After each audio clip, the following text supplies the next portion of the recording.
यहाँ पर आप लोगों को त्रिकोणमिति में जो आज चल रहा है टॉपिक त्रिकोणमिति, इसका यदि हम संधि विच्छेद करके देखें, क्या लिखा है? त्रि मतलब तीन, त्रि का मतलब हुआ तीन, और प्लस लगा के अगर कोण की चर्चा करते हैं तो कोण हो गया, मतलब घिरी आकृति में, और मिति का मतलब हो गया क्षेत्र। यहां जब देखते हैं तो हम सबसे पहले इस त्रिकोणमिति में पाइथागोरस प्रमेय याद रखेंगे।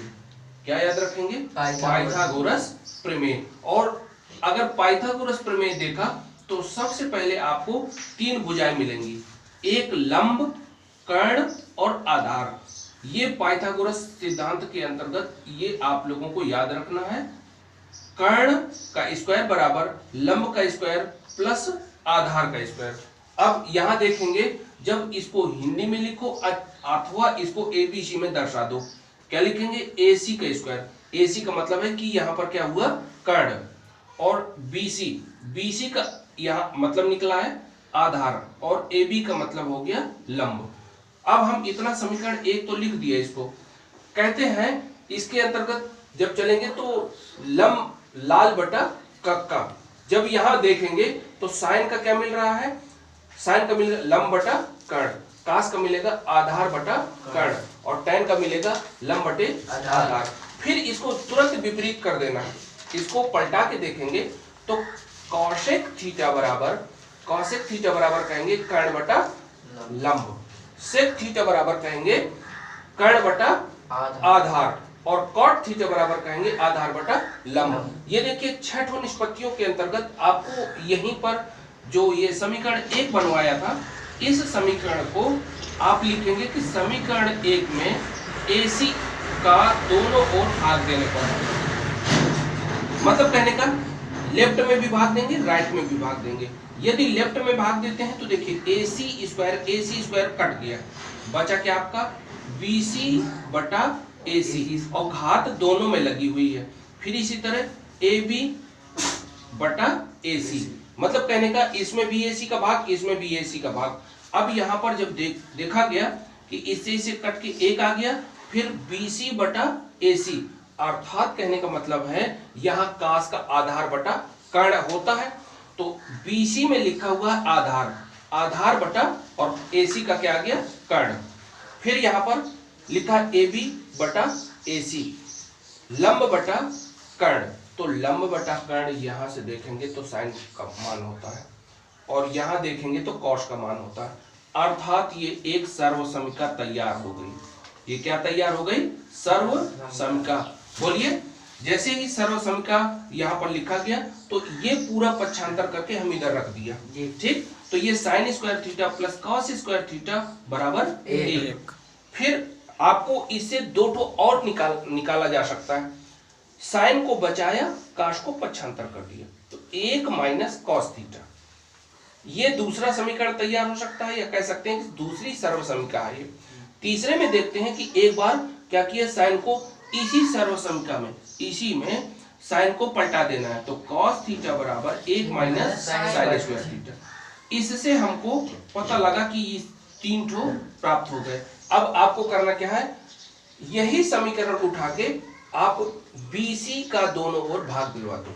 आप लिखेंगे, जब BC का दोनों ओर भाग दिया तो देखिए AC बटा BC, अर्थात कहने का मतलब है कि इस त्रिभुज से देखेंगे कि BC क्या है?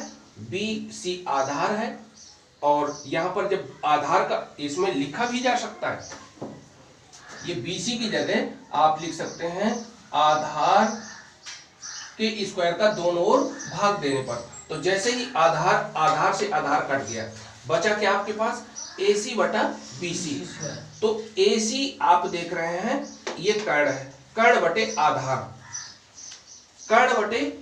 किसका मान हो गया? ये कर्ण बटे आधार, ये सेक का मान मिल गया, तो यहां लिखेंगे सेक थीटा। फिर इसके बाद बराबर 1, क्योंकि ये आधार से कट के 1 मिल चुका है, और यहाँ पर tan, तो tan का क्या मान होता है? tan का होता है लंब बटे आधार, तो लंब आपका AB, ये लिखा है AB बटा BC, लंब बटे आधार। जब ये सर्वसमिका एक तैयार हो गई, अब इस सर्वसमिका से हम 2 ठो और प्राप्त कर सकते हैं। मतलब कहने का, एक बार इस एक को पक्षांतर कर दो, तो ये दूसरी सर्वसमता तैयार हो गई। एक बार tan को पक्षांतर कर दो तो sec square minus tan square बराबर 1। कहने का मतलब कि ये 3 ठो ये और 3 ठो ये, आप 6 ठो सर्वसमताएं फिट कर चुके हैं।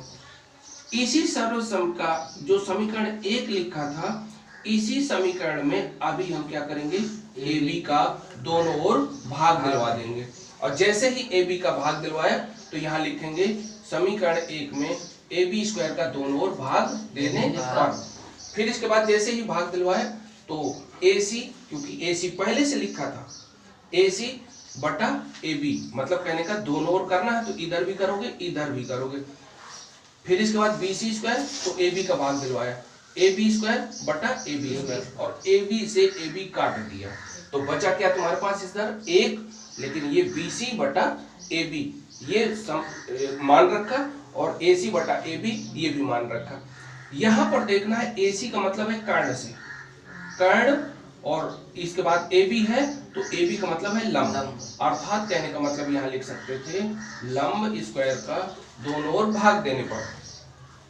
अब यहाँ पर कर्ण बटा लंब देखेंगे, कर्ण बटा लंब कौशिक का मान होता है, मान रख दिया, कौशिक स्क्वायर थीटा बराबर BC बटा AB, BC बटा AB, तो यहाँ पर BC और बटे AB, तो ये आधार बटा लंब, आधार बटा लंब ये कॉट का मान होता है, ठीक। तो यहाँ लिख दिया कॉट थीटा प्लस 1, ये आपका नेक्स्ट सर्वसमता तैयार हुई। इसी को एक बार काट का पक्षांतर कर दिया है तो ये अगली सर्वसमता मिली, एक बार एक का पक्षांतर कर दिया, ठीक। तो कौशिक स्क्वायर माइनस 1 बराबर कॉट, अर्थात यहाँ देखेंगे 3 ठो ये प्राप्त हो गए। हमें यहाँ से मिला क्या है, 3 और 3 इधर और 3 इधर, अर्थात 9 ठो लाइनें मिल चुकी हैं जो आप लोगों को पूरी त्रिकोणमिति में सबसे ज्यादा इसका प्रयोग होना है, ठीक। आज का लेसन जो रहा है त्रिकोणमिति आप समझ गए होंगे। इसके जो नेक्स्ट क्वेश्चन है, एग्जाम्पल है, या इससे संबंधित जितने भी सवाल हैं हम आपको नेक्स्ट लेसन में बताएंगे। Best of luck.